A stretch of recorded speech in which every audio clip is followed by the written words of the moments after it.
S M Krishna ನಿಧನಕ್ಕೆ ಕೇಂದ್ರ ಸಚಿವ ಜೋಶಿ ಸಂತಾಪ ಸೂಚಿಸಿದ್ದು, ಹಿರಿಯ ನಾಯಕರಾಗಿದ್ದ ಕೃಷ್ಣ ನಮ್ಮೆಲ್ಲರಿಗೂ ಆದರ್ಶಪ್ರಾಯ. ಕೃಷ್ಣ ಅವರ ನಿಧನದ ಸುದ್ದಿ ಕೇಳಿ ಅತೀವ ದುಃಖವಾಗಿದೆ ಅಂದಿದ್ದಾರೆ ಪ್ರಹ್ಲಾದ್ ಜೋಶಿ.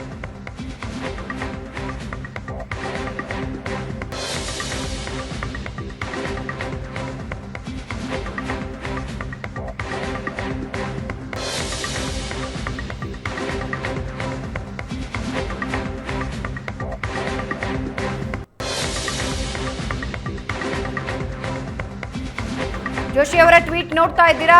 ರಾಜ್ಯದ ಮುಖ್ಯಮಂತ್ರಿಯಾಗಿ, ದೇಶದ ವಿದೇಶಾಂಗ ಸಚಿವರಾಗಿ, ಮಹಾರಾಷ್ಟ್ರದ ರಾಜ್ಯಪಾಲರಾಗಿ ಸೇವೆ ಸಲ್ಲಿಸಿದ್ದ ಪದ್ಮವಿಭೂಷಣ ಶ್ರೀ ಎಸ್ಎಂ ಕೃಷ್ಣ ಅವರ ನಿಧನದ ಸುದ್ದಿ ಕೇಳಿ ಅತೀವ ದುಃಖವಾಗಿದೆ. ರಾಜಕಾರಣದಲ್ಲಿ ಅತ್ಯಂತ ಶಾಂತ ಸ್ವಭಾವದ ಸಜ್ಜನ ಹಿರಿಯ ನಾಯಕರಾಗಿದ್ದ ಅವರು ನಮ್ಮೆಲ್ಲರಿಗೂ ಆದರ್ಶಪ್ರಾಯ.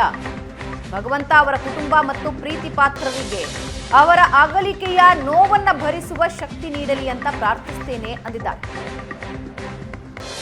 ಪ್ರಹ್ಲಾದ್ ಜೋಶಿ ಅವರ ಟ್ವೀಟ್ ನೀವು ನೋಡ್ತಾ ಇದ್ದೀರಾ.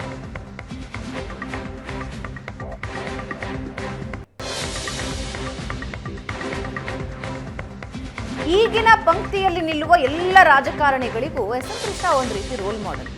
ರಾಜ್ಯ ಅಥವಾ ರಾಜಧಾನಿ ಈ ವಿಷಯದಲ್ಲಿ ಅವರು ತೆಗೆದುಕೊಂಡ ನಿರ್ಧಾರ, ಕೇಂದ್ರ ನಾಯಕರಾಗಿದ್ದಾಗ, ಕೇಂದ್ರ ಸಚಿವರಾಗಿದ್ದಾಗ ಮಾಡಿದ ಕೆಲಸಗಳು ಎಲ್ಲವೂ ನೆನಪಿನಲ್ಲಿ ಉಳಿಯುವಂಥದ್ದು. ಈಗಿನ ಕಾಲದ ರಾಜಕಾರಣಿಗಳಿಗೆ ಎಸ್ ಎಂ ಕೃಷ್ಣ ಒಂದು ರೀತಿ ಮಾರ್ಗದರ್ಶನ ಅಥವಾ ರೋಲ್ ಮಾಡೆಲ್.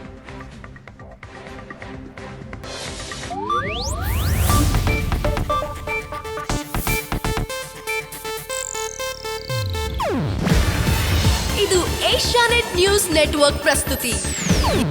ನೀವು ನೋಡ್ತಿದ್ದೀರಾ ಏಷ್ಯಾನೆಟ್ ಸುವರ್ಣ ನ್ಯೂಸ್.